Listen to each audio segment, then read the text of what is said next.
Once again welcome all of you. जैसा कि हम लोगों ने पहले 4 लेक्चर्स में सब कुछ डिस्कस कर रखा है इंस्ट्रूमेंट के बारे में, वो भी खास करके ओप्स और गायनी में यूज़ होने वाले इंस्ट्रूमेंट। ये जो हमारा लेक्चर नंबर 5 है, इसमें हम लोग इंस्ट्रूमेंट को फर्दर प्रोसीड करेंगे और आगे जो मैं वो इंस्ट्रूमेंट को डील करने जा रहा हूँ जो प्रीवियसली जहाँ पे मैंने छोड़ा था, और मेरा जो इंस्ट्रूमेंट था जहाँ पे मैंने प्रीवियस लेक्चर्स में छोड़ा था, और वो था हमारा यूट्राइन स्पेक्युलम इंस्ट्रूमेंट।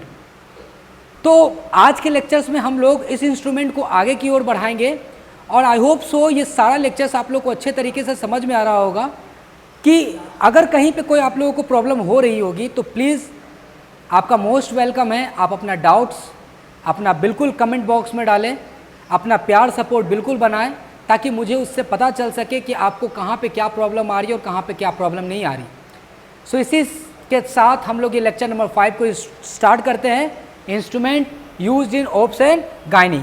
टॉपिक मैंने नहीं लिखा, उसके लिए मैं माफ़ी चाहूँगा, लेकिन आज देखना चाहेंगे यूट्राइन साउंड के बारे में।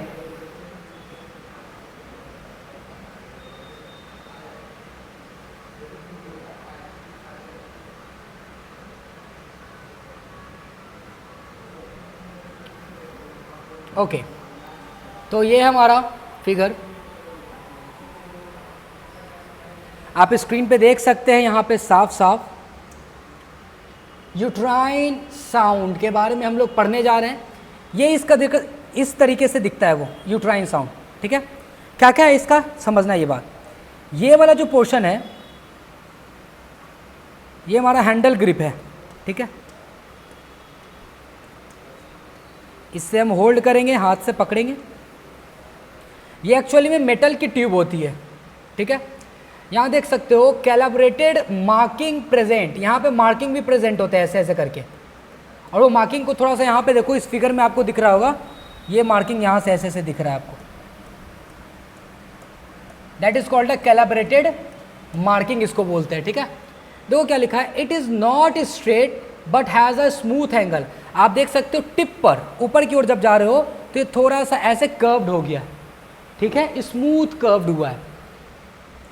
ऑलिव टिप एंड, यहाँ पे आप देख सकते हो, यहाँ पे एक ओपनिंग भी होगा। कैलिब्रेटेड मार्किंग प्रेजेंट होंगे। यहाँ पे देखो क्या लिख रखा है, इट प्रिवेंट्स, यहाँ पे देखो सर, पहले यहाँ देखो, ये जो हमारा टिप है उसके वो टिप को हम क्या बोलते हैं, ऑलिव टिप एंड, ठीक है। It prevents from perforation. देखो एक्चुअली में क्या होता है ना कि अगर टॉप मोस्ट वाला पोर्शन थोड़ा राउंड रहेगा, थोड़ा सा राउंड अगर रहेगा, तो जब वो यूट्रस में, क्योंकि ये इंस्ट्रूमेंट जो है ना वो सर्विक्स से होता हुआ यूट्रस तक पहुंचता है, तो ज़रा सोचो कि अगर मैं इसको इंसर्ट करते चला जाऊंगा through the help of cervix, अंदर जाके हो सकता है कि यूट्रस के वॉल में जाए और परफोरेशन कर दे, उसमें छेद कर दे। तो अगर ऊपर वाली पोर्शन टिप जो है हमारा ऑलिव रहेगी, मतलब गोल रहेगा, थोड़ा स्मूथ रहेगा, तो वो परफोरेशन की चांसेस को कम करेगा। समझ में आ रहा है, ट्रॉमा कम करेगा यूट्रस में। तो वही कह रहा है कि ऑलिव टिप एंड होते हैं, इट प्रिवेंट्स फ्रॉम परफोरेशन। आप देख सकते हो यहाँ पे आपको दिख सकता है, ये जो स्टार्टिंग पॉइंट है ना, यहाँ पे 4 सेंटीमीटर से होता है, 4 ऐसे करके ये नंबर होता है, ठीक है। यहाँ तक कहाँ तक गया हुआ है, एंड 24 सेंटीमीटर तक गया हुआ है। उससे हम पता कर सकते हैं कि एक्चुअली में मैंने जब यूट्राइन साउंड को इंसर्ट किया है through the help of vagina, cervix, और वो यूट्रस में गया, तो हम उससे यूट्रस और सर्विक्स के बीच, या यूट्रस से वेजाइना के बीच का लेंथ भी नाप सकते हैं इसके हेल्प से हम लोग। इसलिए यहाँ पे मार्किंग होते हैं, इसलिए यहाँ पे कैलिब्रेटेड मार्किंग होते हैं, ताकि मैं पता कर सकूँ कि जब मैं वेजाइना के थ्रू इसको इंसर्ट करूँगा तो वेजाइना से यूट्रस की लेंथ कितना है, यूट्रोवेजाइनल लेंथ उसको बोलते हैं, या फिर वेजाइना का सर्विक्स से लेंथ कितना है, वेजाइनो सर्वाइकल लेंथ बोल सकते हैं, या फिर सर्विक्स से वेजाइना का लेंथ कितना है, यूट्रो सर्वाइकल लेंथ उसको बोलते हैं। तो with the help of this single instrument that is called a uterine sound, हम 3 चीज़ों की लेंथ नाप सकते हैं, vaginal utero length, vaginal cervical length, सर्वाइको utero length. ये सारे लेंथ का मार्किंग से पता चल सकता है, starting from the 4 centimetre and and with the, इस इंस्ट्रूमेंट में 24 सेंटीमीटर। इससे छोटे वाले आएंगे तो हो सकता है 18 सेंटीमीटर पे ही एंड हो जाए, इससे और छोटा वाला आएगा, हो सकता है कि 16 सेंटीमीटर पे ही इंड हो जाए। तो ऐसा मत सोच लेना कि बार बार वो जो है ये इंस्ट्रूमेंट 24 सेंटीमीटर पे ही इंड होगा, ऐसा कहना बिल्कुल गलत है। तो आपका ये जो पीछे स्क्रीन पे फिगर दिख रहा है, ये फिगर है यूट्राइन साउंड का। मैं एक बार साइड हो जाता हूँ, आप इस फिगर को अच्छे तरीके से देख लें। देखिए क्या लिखा है यहाँ पे, insertion of the uterine sound depends upon length of the uterus पे डिपेंड करता है, और दूसरा पोजीशन ऑफ द यूट्रस पे डिपेंड करता है। एक्चुअली में अगर मैं बात करता हूँ, वेट अ मिनट, हाँ, एक्चुअली मैं यूट्रस की बात करता हूँ तो देखो ये हाथ से समझने की कोशिश करना, ये वेजाइना, ठीक है, ये है सर्विक्स और ये है यूट्रस। इस तरीके से होता है हमारा फीमेल रिप्रोडक्टिव स्ट्रक्चर्स का यूनिट। ये हमारा क्या है, वेजाइना, यहाँ पे सर्विक्स और ये हमारा यूट्रस। तो आप देख सकते हो वेजाइना और सर्विक्स, जहाँ मैंने घड़ी पहना वो सर्विक्स है, तो वेजाइना और सर्विक्स के पास कुछ एंगल बनता है और सर्विक्स और यूट्रस के पास भी कुछ एंगल बनता है, तो इसको हम लोग फ्लैक्सन यूनिट कहते हैं, ठीक है, एंटी वर्जन। तो यूट्रस एक्चुअली में ऐसा होता है, कई बार किसी फीमेल में ऐसा ना हो कि यूट्रस पीछे की तरफ गिर जाता है, इसको हम लोग रेट्रो वर्जन कहते हैं यूट्रस का। तो ये गलत स्ट्रक्चर से, एक्चुअली में यूट्रस आगे के तरफ होना चाहिए, एब्डोमिनल वॉल के आगे की तरफ ये सटा होता है यूट्रस, इसको हम लोग बोलते हैं एंटी फ्लेक्शन। रेट्रोफ्लेक्शन का मतलब होता है कि यूट्रस पीछे की तरफ गिर गया हो, प्रोलैप्स कर गया हो यूट्रस, यूट्रस को जब सपोर्ट खत्म हो जाता है तो इस तरीके से स्ट्रक्चर्स ना रख के पीछे की तरफ गिर जाता है, उसको हम लोग बोलते हैं रेट्रोफ्लेक्शन। तो ऐसी स्ट्रक्चर्स एबनॉर्मल स्ट्रक्चर्स होती है, आगे की तरफ जो यूट्रस होती है उसको हम लोग बोलते हैं एंटी फ्लेक्शन, और वो करेक्ट पोजीशन होती है यूट्रस की, ठीक है। तो इंसर्शन ऑफ द यूट्रस तो डिपेंड करता है कि पोजीशन ऑफ द यूट्रस कैसा है। सपोज करो मैंने वेजाइना के थ्रू यूट्राइन साउंड को डाला, सर्विक्स से होते हुए हमारा वो यूट्रस में आया, तो जब वो आगे की तरफ रहेगा तब तो हम वो आगे की तरफ आ पाएगा ना, पीछे की तरफ रहेगा तो वो रुक जाएगा यूट्राइन साउंड, पीछे की तरफ रहेगा तो वो जा नहीं पाएगा। तो समझ में आ रहा है कि पोजीशन ऑफ द यूट्रस भी इंपॉर्टेंट है, दूसरा लेंथ ऑफ द यूट्रस भी इंपॉर्टेंट है। क्लियर है यहाँ तक? आगे बढ़ते हैं। देखिए यूट्राइन साउंड के बारे में कुछ पॉइंट्स दे रखा है, क्या है,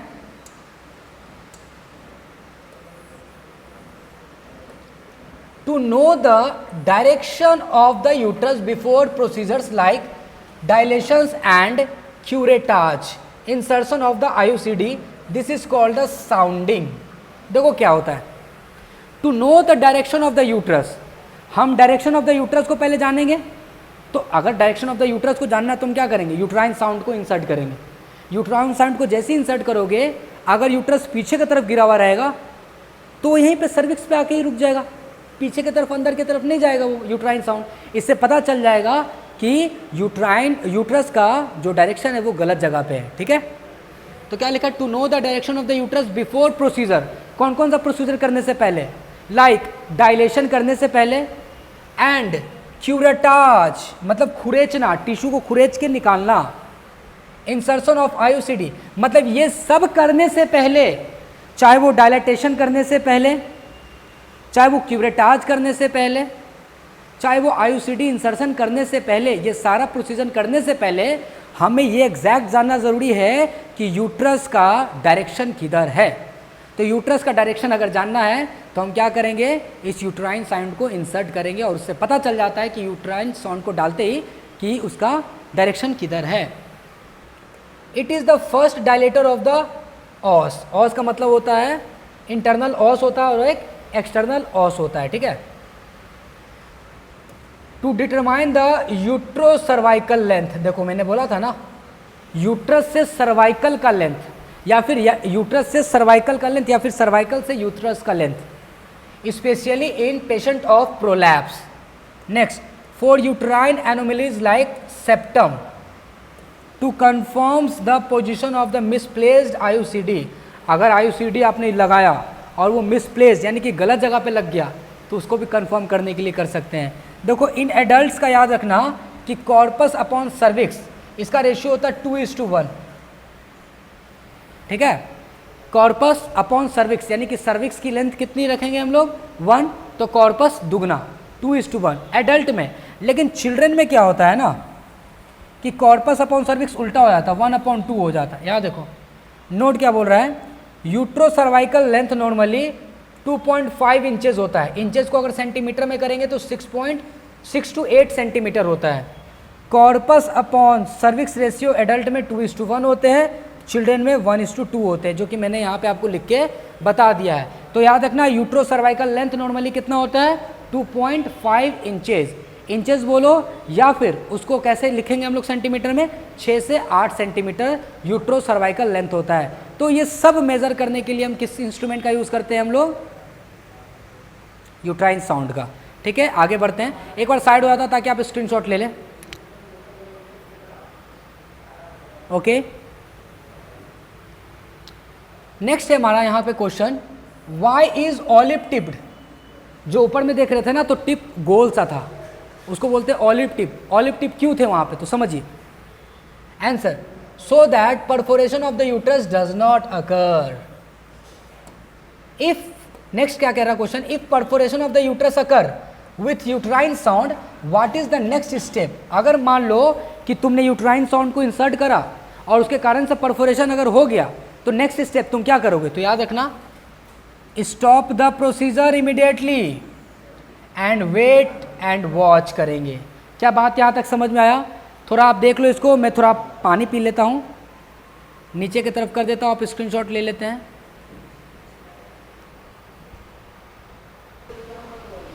ओके, तो आई होप सो ये हो चुका होगा, स्क्रीनशॉट आपने ले लिया होगा। आगे बढ़ते हैं हम लोग।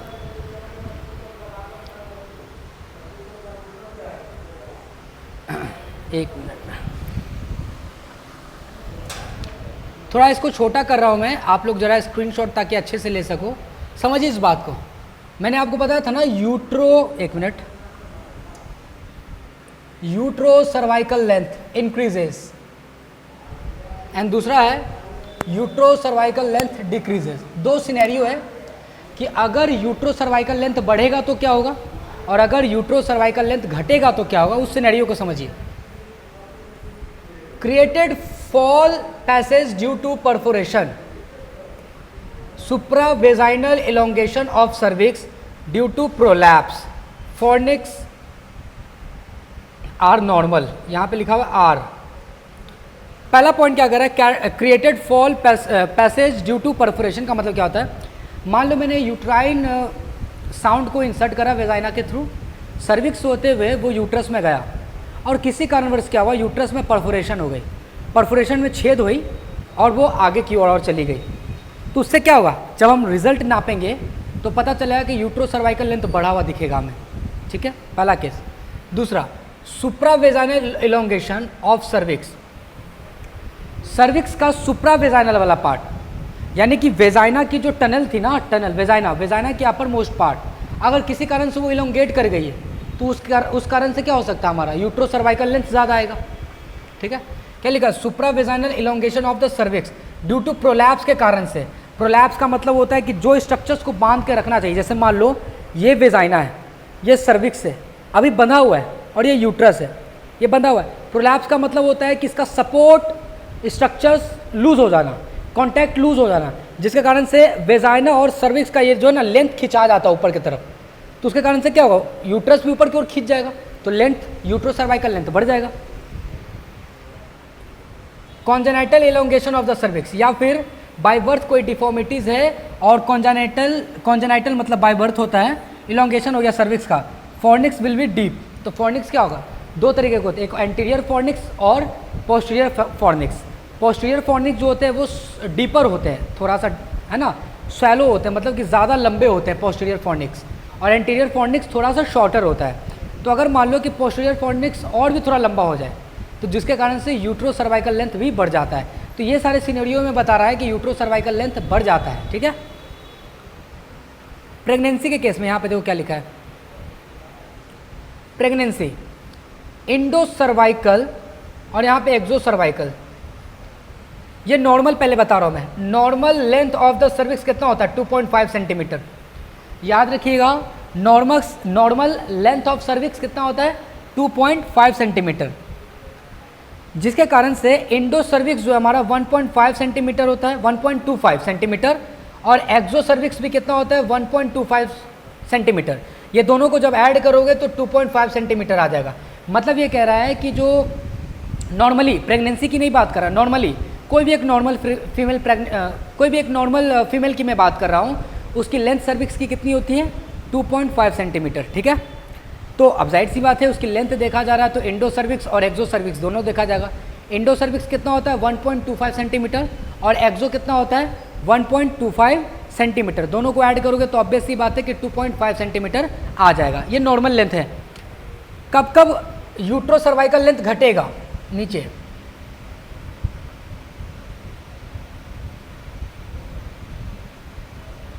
एक मिनट, थोड़ा सा एडजस्ट करने में प्रॉब्लम हो रहा है।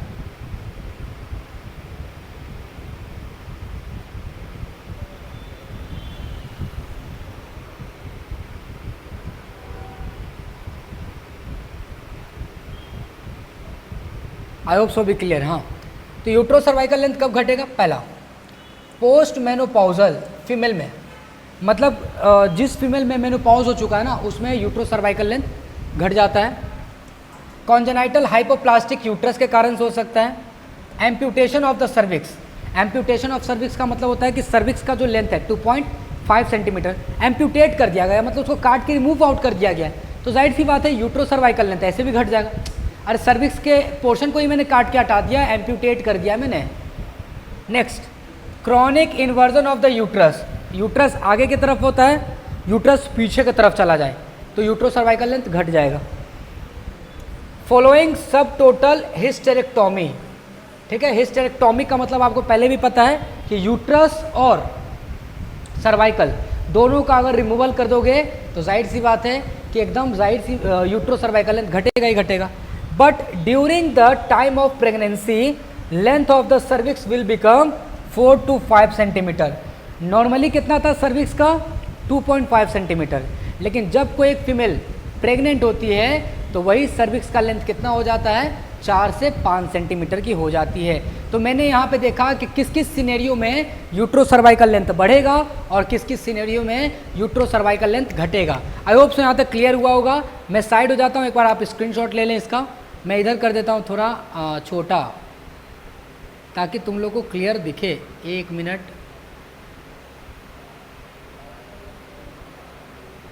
ओके ये क्लियर है। आगे बढ़ते हैं हम।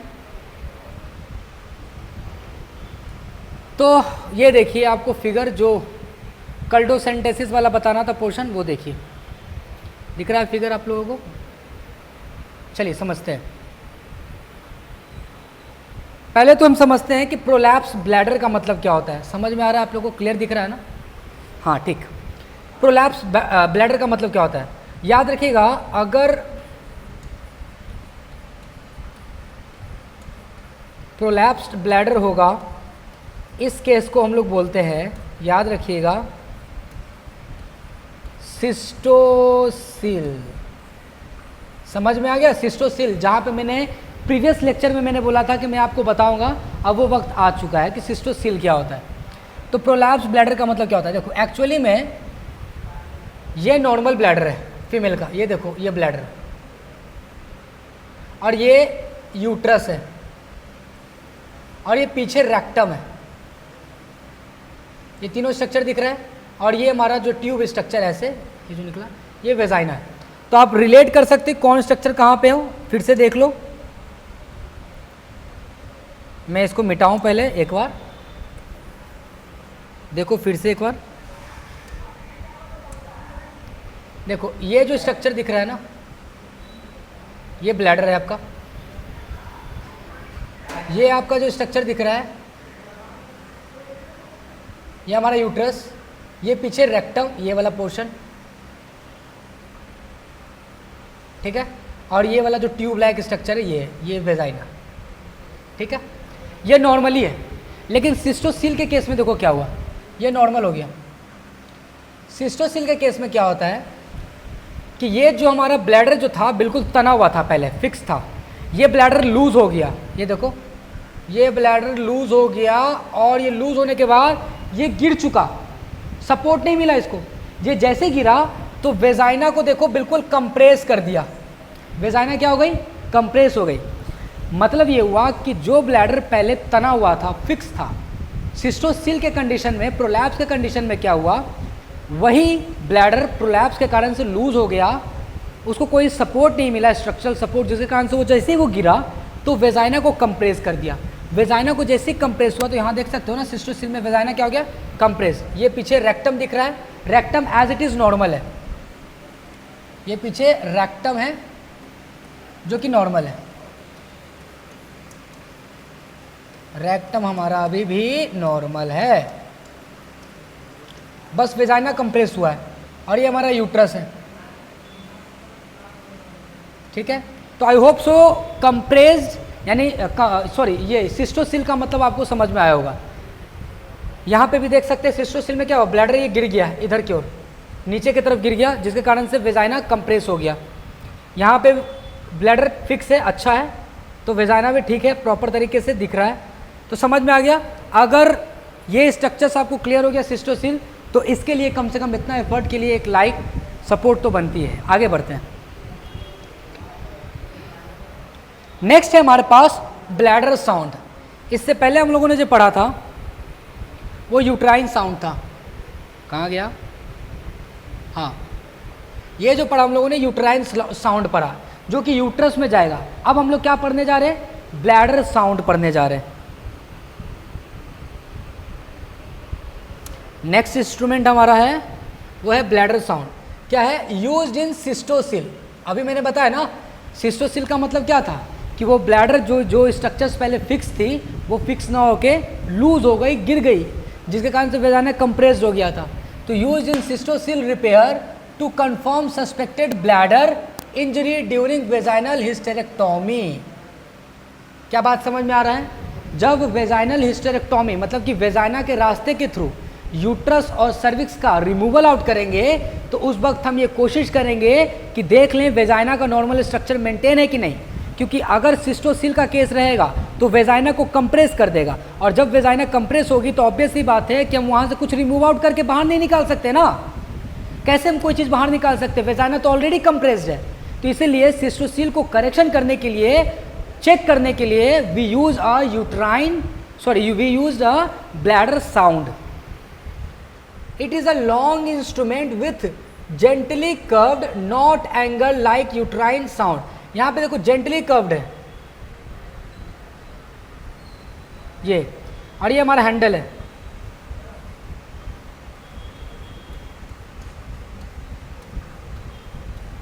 हैंडल है ग्रिप के लिए।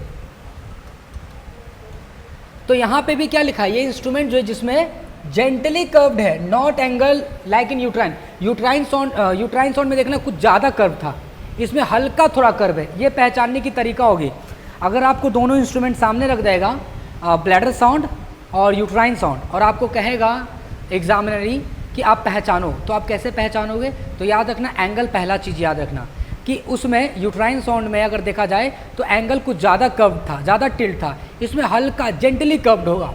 उसमें सेरेशन थे, मार्किंग थे, इसमें कोई मार्किंग नहीं होंगे। देखो क्या लिखा है, ये तो हमारा हो गया ब्लैडर साउंड के बारे में। तो 9th नंबर इंस्ट्रूमेंट भी हमारा यहाँ पे ख़त्म होता है। देखो लिखा है ना, has no marking on it. Now हम लोग स्टार्ट करते हैं 10th नंबर इंस्ट्रूमेंट, और यहाँ पे ये जो इंस्ट्रूमेंट दिख रहा है ना, ये 10वां नंबर, इसको हम लोग बोलते हैं हेगार्स डायलेटर। क्या बोलते हैं हम इसको, हेगार्स डायलेटर। समझिए हेगार्स डायलेटर के बारे में पॉइंट कुछ क्या लिखा है कि for dilating the internal os we can use a set of dilator called Hegar's dilator. Starting from size 3 से चालू होता है और 26 तक जाता है, ठीक है। तो 3 सेंटीमीटर से चालू होता है और 26 सेंटीमीटर तक वाले जाते हैं। कैसे, मैं भी बताता हूँ, ज़रा सोचो। 3 सेंटीमीटर से 26 सेंटीमीटर जाएगा तो टोटल 12 सेट होता है इसके पास, 12 सेट ऑफ हेगार्स होते हैं। समझाता हूँ कैसे अभी फिगर्स में। ये अलग अलग साइज़ के आते हैं, starting from the 3 centimetre, 4 centimetre, 5 centimetre, 6, 7, 8, 9, 10 ऐसे करके फर्दर आते हैं। समझ रहे मेरी बात। तो इस तरीके से इसके नंबर ऑफ हेगार्स डायलेटर आते हैं। अलग अलग हेगार्स डायलेटर से अलग अलग यूज़ करेंगे। अगर किसी फीमेल का इंटरनल ऑस को डायलेट करना है, सर्विक्स के अंदर था ना इंटरनल ऑस, अगर मुझे उसको डायलेट करना है तो हम डायलेटर का यूज़ करते हैं और उसका नाम है हेगार्स डायलेटर। आगे बढ़ते हैं हम लोग। मैं साइड होता हूँ, पहले स्क्रीनशॉट ले लीजिए आप, थोड़ा इधर कर देता हूँ।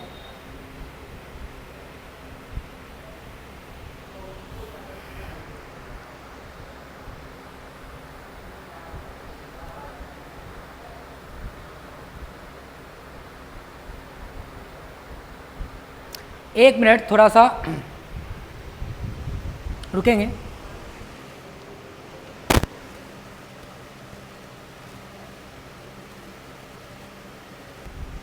So sorry for the interruptions. तो हम लोग हेगार्स डायलेटर्स को देख रहे थे। तो हेगार्स डायलेटर्स जो है वो अलग अलग साइज़ के आते हैं, starting from the size 3 centimetre and it and up with the 26 centimetre. आगे स्टार्ट करते हैं। यहाँ पे देखिए, ये जो नेक्स्ट इंस्ट्रूमेंट है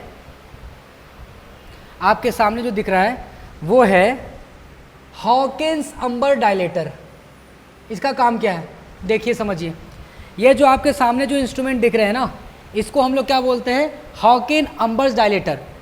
always single ended have a thumb rest at have the blunt tip. देखिए एक साइड में जो आप यहाँ पे देख रहे हो, यहाँ पे थंब रेस्ट है। पीछे वाला हेगार्स डायलेटर में देखे वहाँ पे कहीं पे ही थंब रेस्ट नहीं दे रखा है, लेकिन इस वाले में अगर आप इसमें नोटिस करोगे तो एक मिनट, इस वाला में देखोगे तो थंब रेस्ट है, ठीक है। तो यहां पे क्या है, देखो क्या लिखा है, हैव यूजुअली, एक मिनट, have usually have a double end. इसके पास देखो डबल इंड है, किसके पास, metallic double ended Hegar's cervical dilator, उसी का जो मैंने आपको नाम बताया था ना, हेगार्स डायलेटर। हेगार्स डायलेटर का ये फुल नेम है, क्या नाम है full name, metallic double ended Hegar's cervical dilator. पूरा फुल नाम भी याद रखना, एग्जामिनर कभी कभी आपसे फुल नाम भी पूछ लेता है कि what is the full name of the Hegar's dilator. तो हेगार्स डायलेटर का फुल नेम क्या है, metallic double ended Hegar's cervical dilator.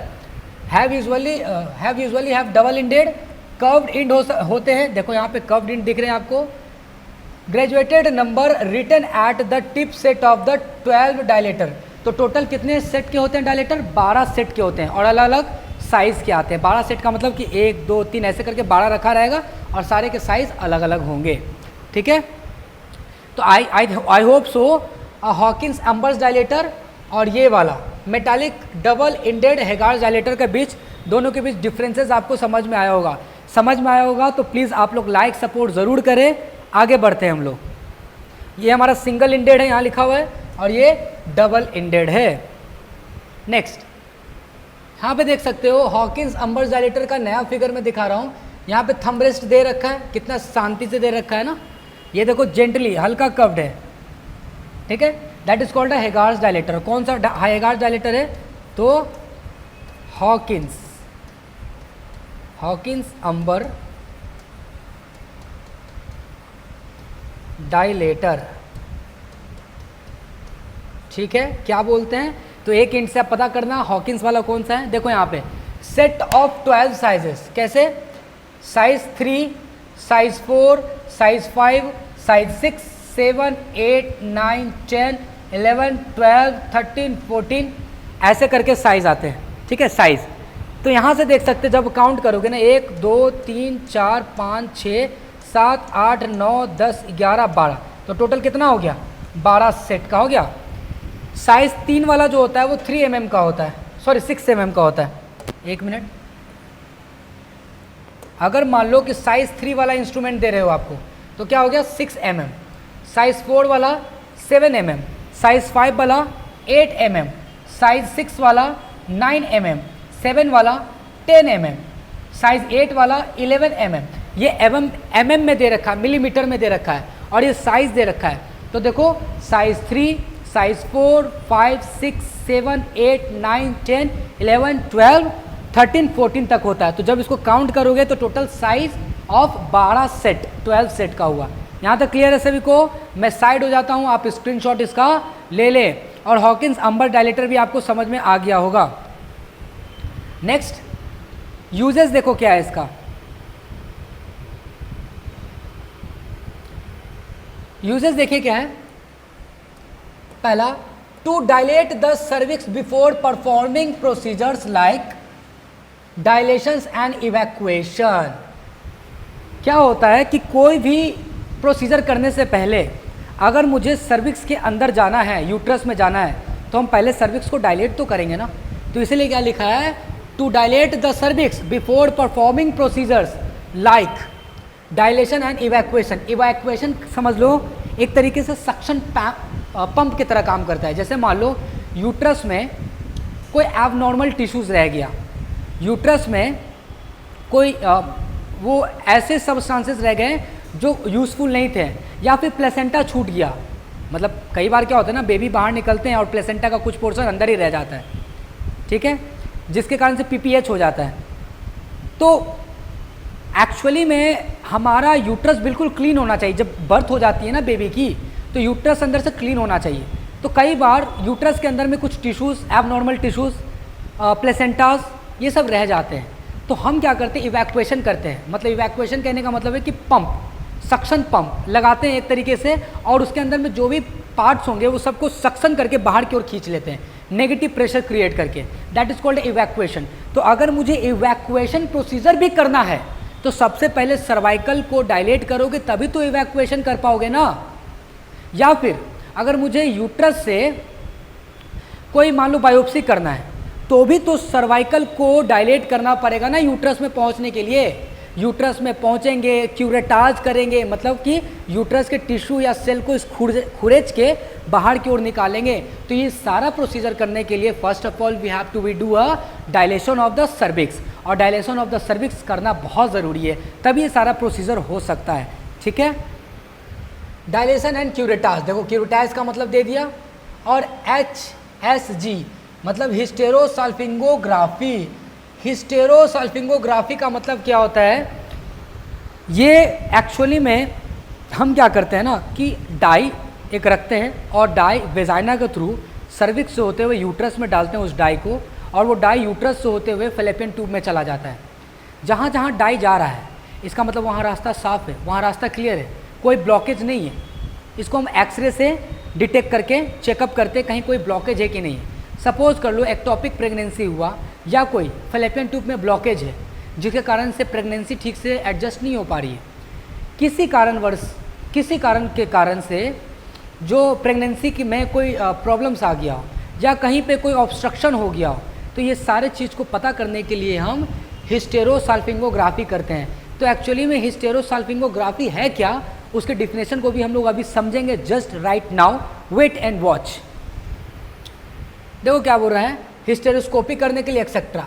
तो ये सब के यूजेस के लिए हम क्या करेंगे, ये अलग अलग साइज के हेगार्स डायलेटर्स को यूज़ करेंगे ताकि ये सारा यूजेस हम कर सकेंगे। आगे सेकेंड, वाइल परफॉर्मिंग सर्जरीज, कौन कौन से, लाइक पॉलिपेक्टोमी, जिसको हम लोग बोलते हैं सर्जिकल रिमूवल ऑफ पॉलिप। मान लो यूट्रस में कोई पॉलिप बन गया हो, एबनॉर्मल मास क्रिएट हो गया हो, या फिर सर्विक्स में पॉलिप बन गए हों, तो उस पॉलिप को रिमूव करने के लिए, सर्जिकल रिमूव करने के लिए तो सर्विक्स को डायलेट करना ही होगा ना। आगे फोथरगिल्स रिपेयर। फोथरगिल्स रिपेयर का मतलब क्या होता है, एम्प्यूटेशन ऑफ द सर्विक्स। इसका मतलब क्या होता है, a surgery that restores normal support of the uterus without removing the uterus. Uterus को बिना रिमूव किए हुए यूट्रस के स्ट्रक्चर्स को मेंटेन करना, that is called a Fothergill's repair. जब ऑब्स और गायनी की डिटेल लेक्चर्स आएगी ना आपको बीच, ये सारा प्रोसीजर एक एक करके आपको डिटेल में बिल्कुल क्रिस्टल क्लियर करूंगा, ये मेरा आपसे वादा होगा। लेकिन अभी के लिए आप इतना बस समझिए कि किसके किसके लिए यूज़ हो रहा है, while performing surgeries like polypectomy Fothergill's repair के लिए, एम्प्यूटेशन ऑफ द सर्विक्स, मतलब फोथरगिल्स रिपेयर का मतलब क्या होता है वो बता रहा है। Amputation of the cervix is done which can lead to stenosis, so a prophylactic dilations may be done, draining pyometra, ये सब प्रोसीजर के लिए यूज़ करते हैं। ड्रेनिंग पायोमेट्रा का मतलब होता है draining of the pus from the uterus, मतलब यूट्रस में अगर कोई पस जम गया हो तो उस पस को भी तो निकालेंगे ना, तो डायलेट करेंगे तभी निकाल पाएंगे। वरना अगर तुम सर्विक्स को डायलेट नहीं करोगे तो सारा का सारा पस जो है ना वो सर्विक्स के इंटरनल ऑस के पास जाके जमा हो जाएगा, और जब वो इंटरनल सर्विक्स के इंटरनल ऑस के पास वो जाके जब पस जमा हो जाएगा तो वो ब्लॉकेज करवा देता है, जिसके कारण से बहुत सारा फीमेल्स को प्रॉब्लम होगा। तो वो जो यूट्रस में जो पस बन रहे हैं उस पस को बाहर निकालने के लिए भी that is called a draining of the pus from the uterus. First we have to dilate the internal os of the cervix and that procedure is called a draining pyometra. तो आपको पॉलीपेक्टोमी समझ में आया, फर्दर गिल्स रिपेयर अभी समझाता हूँ, ठीक है, और आपको ये क्लियर हो गया बाकी का सारा चीज़, ठीक है। समझिए आगे का, देखो क्या यहाँ लिखा हुआ है, you have to the dilation of the cervix from the certain surgeries like कौन कौन से surgery, polypectomy। if you want to do polypectomy you have to dilate internal os first, or suppose when you are doing further gills repair amputation of the cervix जिसको बोलते हैं, when you amputate the cervix, after amputation there is a lot of adhesion there। जब आप amputation कर लेंगे, अच्छा पहले इस बात को समझिए, there is a lot of adhesion there, lots of fibrosis there is that leads to stenosis of the cervix। so in order to prevent from stenosis of the cervix after surgery we do dilation of the cervix before surgery। क्या होता है बात समझिएगा, ये सारा चीज़ को समझिए, detail में बताता हूँ। क्या होता है बेसिकली कि मान लो फर्दर गिल्स रिपेयर किया, फर्दर गिल्स रिपेयर कहने का मतलब है कि amputation of the cervix, cervix को काट के निकालते हैं। जब सर्विक्स को एम्प्यूटेट करते हैं, काट के जब निकालते हैं तो वहाँ पे बहुत सारे एडेशंस होते हैं, बहुत सारे फाइब्रोसिस बन जाते हैं, जिसके कारण से वेजाइनल की वॉल या इंटरनल ऑस क्लोज होने लगते हैं, फाइब्रोसिस के कारण से, एडहेशन के कारण से चिपकने लग जाते हैं। तो वो एक दूसरे से चिपके नहीं, इसीलिए हम क्या करते हैं, बिफोर सर्जरी हम डायलेटर डाल देते हैं ताकि वो डायलेट रहे। तो जब वो डायलेट रहेगी तो ऑब्वियस ही बात है वो दोनों आपस में एडहेशन नहीं कर पाएंगे, दोनों आपस में चिपकेंगे नहीं। तो ये सारा प्रोसीजर आपको याद रखना है। तो फिर से समझिए इस बात को, मैं पढ़ दे रहा हूँ। Fothergill's repair, amputation of cervix, when you amputate the cervix after amputation जब रिमूव कर दोगे, there is a lot of adhesion there, बहुत सारे एडेशन होंगे वहाँ पे, लॉट्स ऑफ फाइब्रोसिस होगा, जिसके कारण से वो दोनों चिपकेंगे और चिपकने से स्टोनोसिस हो जाएगा सर्विक्स का, सर्विक्स बिल्कुल नैरो हो जाएगी। इसलिए so in order to prevent from stenosis of the cervix after surgery we do dilation of the surgery before surgery. मतलब सर्जरी करने के बाद भी डायलेट करके हम छोड़ देंगे, क्योंकि सर्जरी करने के बाद एडेशन होने की चांसेस, फाइब्रोसिस होने की चांसेस ज़्यादा होते हैं, जिसके कारण से दोनों सर्वाइकल जब आपस में चिपकेंगे तो स्टेनोसिस ऑफ द सर्वाइकल हो जाएगा। तो सर्विक्स की स्टेनोसिस ना हो उसको अवॉइड करने के लिए हम डायलेट करते हैं internal os of the cervix को। क्या बात यहाँ तक सभी को समझ में आया है? समझ में आया तो मैं साइड हो जाता हूँ, आप इसका स्क्रीनशॉट ले लें। आगे बढ़ते हैं। देखो हिस्टेरोसाल्पिंगोग्राफी का फुल डेफिनेशन मैंने यहाँ पे लिख दिया है। वो क्या होता है समझिए। हिस्टेरो का मतलब यूट्रस, साल्पिंगो का मतलब होता है फैलोपियन ट्यूब, ग्राफी मतलब यूट्रस फैलोपियन ट्यूब का ग्राफिक्स निकाल रहे हैं, समझो। हिस्टेरोसाल्पिंगोग्राफी HSG जिसको बोलते हैं शॉर्ट में, HSG is a radiologic procedure used to investigate the shape of the uterine cavity and the patency यानी कि openness of the fallopian tube. It is commonly used in the evaluation of the infertility, recurrent miscarriage and certain uterine abnormalities. तो आप simple से समझ सकते हैं, मैं इसको मिटा देता हूँ ताकि आपको क्लियर हो। तो यूट्रस और फैलोपियन ट्यूब के बीच कहीं कोई ब्लॉकेज तो नहीं है, क्योंकि अगर कोई ब्लॉकेज होगा तो जिसके कारण से मिसकैरेज होने की संभावना रहेगी, बच्चे का मिसकैरेज हो जाएगा, बच्चे प्रॉपर तरीके से अपना टर्म कंप्लीट नहीं कर पाएंगे, बेबी नहीं बन पाएगा। इसलिए लिखा है ना, it is commonly used in the evaluation of the infertility. अब जाहिर सी बात है फैलोपियन ट्यूब ही ब्लॉक है, तो जब फैलोपियन ट्यूब ब्लॉक है तो जब स्पर्म और ओवम फर्टिलाइजेशन करेंगे और उसको वापस यूट्राइन कैविटी में आना होगा तो वो नहीं आ पाएंगे क्योंकि वहाँ पे ब्लॉकेज है। जरा समझो इस फिगर को।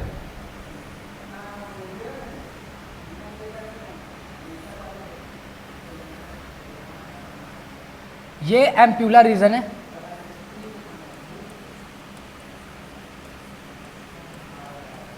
And you know ampulla region में ही क्या होता है, स्पर्म यानी मेल गैमेट और फीमेल ओवम, ये दोनों क्या करते हैं, फ्यूज करके जाइगोट बनाते हैं एम्प्यूला में, और वो जाइगोट वापस फिर यूट्राइन कैविटी में आके यूट्रस में धंस जाते हैं।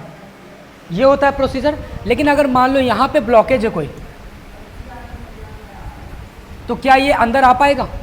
जब ये अंदर नहीं आ पाएगा तो क्या वो यूट्राइन वॉल में सट पाएगा, बेबी का डेवलपमेंट हो पाएगा? नहीं ना, तो इनफर्टिलिटी का केस हो जाएगा, फिर वो मतलब बच्चा पैदा नहीं होगा। रिकरेंट मिसकैरेज होने की संभावना, ये सारे प्रोसीजर में हम लोग क्या करते हैं, हिस्टेरोसाल्पिंगोग्राफी कराते हैं। प्रोसीजर ओवरव्यू, क्या क्या प्रोसीजर कराते हैं? तो number 1 pre procedure preparation, procedure करने से पहले क्या क्या प्रिपरेशन करते हैं वो समझेंगे। The procedure is usually scheduled after menstruation but before ovulation to avoid disruption and early pregnancy। समझिए क्या बोल रहा है। अगर मुझे किसी में हिस्टेरोसाल्पिंगोग्राफी करना है तो याद रखना है कि कब होगा शेड्यूल, आफ्टर मेंस्ट्रुएशन। किसी एक फीमेल का मेंस्ट्रुअल साइकिल हो गया है और मेंस्ट्रुअल साइकिल होने के बाद 2-3 दिन बाद आप ये प्रोसीजर कर सकते हो, लेकिन बस याद रखना ओवल्यूशन से पहले पहले तक, क्योंकि अगर लेट सपोज किसी एक फीमेल का 28 को फर्स्ट मेंस्ट्रुअल साइकिल आ जाती है, मतलब first bleeding of the menstrual cycle आ जाती है, अगर 28 तारीख को पहला ब्लीडिंग आ जा रहा है मेंस्ट्रुअल साइकिल का, तो 29, 30, 1, 2 तक हम ये हिस्टेरोसाल्पिंगोग्राफी नहीं करेंगे। 3-4 से हम करना चालू करेंगे और 12 से पहले पहले ये प्रोसीजर कर लेंगे, क्योंकि आपको पता है कि 13-14 को क्या हुआ, ओवल्यूशंस का रेट ज़्यादा हो जाएगा, क्योंकि जिस दिन मेंस्ट्रुअल साइकिल होते हैं उसके हाफ डे पे चले जाओगे तो उस दिन चांसेस ऑफ ओवल्यूशन ज़्यादा होते हैं। अगर किसी एक फीमेल को मेंस्ट्रुअल साइकिल 28 को आ रहा है, इसका मतलब है कि 14 तारीख को चांसेस ऑफ ओवल्यूशन ज़्यादा होगा, चांसेस ऑफ ओवल्यूशन ज़्यादा होगा, तो उस समय ये प्रोसीजर आप कर नहीं सकते। तो ओवल्यूशन होने से पहले और मेंस्ट्रुअल साइकिल ख़त्म होने के बाद इस दौरान आप हिस्टेरोसाल्पिंगोग्राफी कर सकते हैं। Antibiotics may be prescribed to prevent infection, antibiotics पहले उसको प्रिस्क्राइब कर देंगे। क्यों? क्योंकि ज़रा सोचो कि अगर मैं उसके बॉडी के अंदर कोई डाई डाल रहा हूँ, कोई सब्सटेंसेस अंदर डाल रहा हूँ, तो इन्फेक्शन होने की संभावना हो सकती है ना, तो उससे पहले हम उस पर फीमेल को क्या करेंगे, पहले एंटीबायोटिक दे देंगे, ठीक है, ताकि इन्फेक्शन से बचे। अ माइल्ड सेडेटिव और पेन रिलीफर might be given to help with discomfort during the procedure. जब ये प्रोसीजर करेंगे तो हो सकता है उस फीमेल को पेन भी हो, तो इससे पेन से छुटकारा पाने के लिए पेन रिलीफर भी हम उसको दे देंगे। नेक्स्ट सेकंड है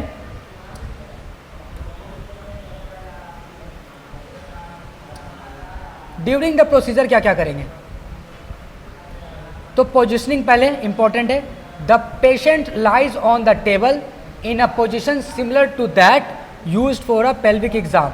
तो पेल्विक एग्जामिनेशन किस में करते हैं हम, ज़्यादातर लिथोटमी पोजिशंस में करते हैं, तो यहाँ पे भी वो लिथोटमी पोजिशन करेंगे, ठीक है, या फिर लेफ्ट लेटरल रिकॉम्बिनेंट पोजिशन यानी सिम्स पोजिशन भी हम यहाँ पे अपना सकते हैं। नेक्स्ट स्पेकुलम इंसर्शन करेंगे, और speculum is inserted into the vagina to visualize the cervix. क्या करेंगे हम, स्पेकुलम को इंसर्ट करेंगे ताकि क्या करेंगे हम, प्रॉपरली सर्विक्स को विजुअलाइज कर सके, विजुअलाइज द सर्विक्स। ये पॉइंट हो गया। नेक्स्ट कैथेटर इंसर्शन क्या करेंगे, a thin catheter is inserted through the cervix into the uterus. Catheter use करेंगे, उसके बाद कॉन्ट्रास्ट डाई इंजेक्टेड। अब देखो डाई को इंजेक्ट कर रहे हैं, a contrast dye is injected through the catheter this dye outlines the uterine cavity and fallopian tube on X-ray imaging. तो ये डाई जो है जब सर्विक्स के थ्रू होते हुए जाएगा तो हम क्या करेंगे उसके बाद ये क्या किया, ये हमारा कैनुला जो है उसमें हम डाई को जैसे ही पुश करेंगे बाहर से तो ये डाई यूट्राइन कैविटी में जाएगा, यूट्राइन कैविटी से होते हुए फैलोपियन ट्यूब में जाएगा, जहाँ जहाँ वो स्प्रेड होते जाएगा। नेक्स्ट उसके बाद इमेजिंग करके चेक करेंगे, फ्लोरेंस्कोपी करेंगे। A continuous x-ray is used to capture live imaging of the dye as it moves through the uterus and the fallopian tube. Post में लास्ट में क्या करेंगे, अब हम ये देखना चाहेंगे कि जो मैंने डाई डाला है क्या वो डाई सभी जगह स्प्रेड हुआ है कि नहीं। अगर कहीं पे जाके डाई रुक गया इसका मतलब समझ जाएंगे कि वहाँ पे ब्लॉकेज है, और ब्लॉकेज होने के कारण से डाई सब जगह स्प्रेड नहीं हुआ है। इसका मतलब समझ लेंगे कि क्यों इस पेशेंट फीमेल में इनफर्टिलिटी का केसेस ज़्यादा बन रहा है, क्योंकि वहाँ पे फैलोपियन ट्यूब का हो सकता है ब्लॉकेज हो, या यूट्रस में भी ब्लॉकेज हो सकता है ना, ब्लॉकेज कहीं भी हो सकते हैं। पोस्ट ऑपरेटिव क्योर में क्या कर रहे हैं देखो, लास्ट पेशेंट में एक्सपीरियंस सम क्रैम्पिंग और light spotting after the procedure, ठीक है। आफ्टर द काउंटर पेन रिलीफर कैन हेल्ड एलर्जेटिव डिस्कम्फर्ट, ये सारा प्रोसीजर बता रखा है क्या करना चाहिए। तो मैंने आपको हिस्टेरोसाल्पिंगोग्राफी को बिल्कुल डिटेल में आपको बता दिया है। अगर इसके बावजूद भी अगर कोई प्रॉब्लम्स होता है तो कमेंट बॉक्स में प्लीज़ आप लोग मेंशन वहाँ करें ताकि मुझे वो दिखे और मैं आपको डाउट्स बता सकूँ। आगे बढ़ते हैं। इंडिकेशंस दे रखा है, क्या क्या इंडिकेशन है ये आप इसको पढ़ लेना। रिस्क एंड कॉम्प्लिकेशन दे रखा है, ये भी आप चाहो तो पढ़ लेना। इंटरप्रिटेशन ऑफ रिजल्ट्स मैं गारंटी देता हूँ आपको, जब आप ये पढ़ोगे तो आपको बिल्कुल अच्छे से समझ में आएगा, ये मेरा वादा है। अगर नहीं समझ में आएगा तो आप कमेंट में ज़रूर लिखना कि सर आपने वो पेज नहीं बताया तो वो समझ नहीं आया, तो मैं पूरी कोशिश करूँगा कि मैं इसे फिर से बताऊँ, ठीक है। आगे बढ़ते हैं, मैं साइड होता हूँ, स्क्रीनशॉट ले लेना इसका। आगे ठीक है, तो अब आते हैं हम लोग टाइप्स ऑफ यूट्राइन इवैक्यूएशंस के बारे में। तो इवैक्यूएशंस को हम लोग नेक्स्ट क्लास में देखेंगे। यहाँ तक मैंने जो इंस्ट्रूमेंट पढ़ाया है आपको, आई होप सो ये सारा यहाँ तक क्लियर हुआ होगा। अगर यहाँ तक क्लियर हुआ होगा तो प्लीज़ आप लोग लाइक सपोर्ट बनाए रखें और ये चैनल को आगे की तरफ फॉरवर्ड करें ताकि ज़्यादा से ज़्यादा बच्चे इस इंस्ट्रूमेंट को देख सके डिटेल में। आप देख सकते हो मैंने जितना भी इंस्ट्रूमेंट बताया वो सारा का सारा डिटेल लेक्चर से with the theory and with the figure. So मिलते हैं हम लोग नेक्स्ट क्लास में। यहाँ पे आपकी लेक्चर नंबर 5 कंप्लीट होती है। Thank you.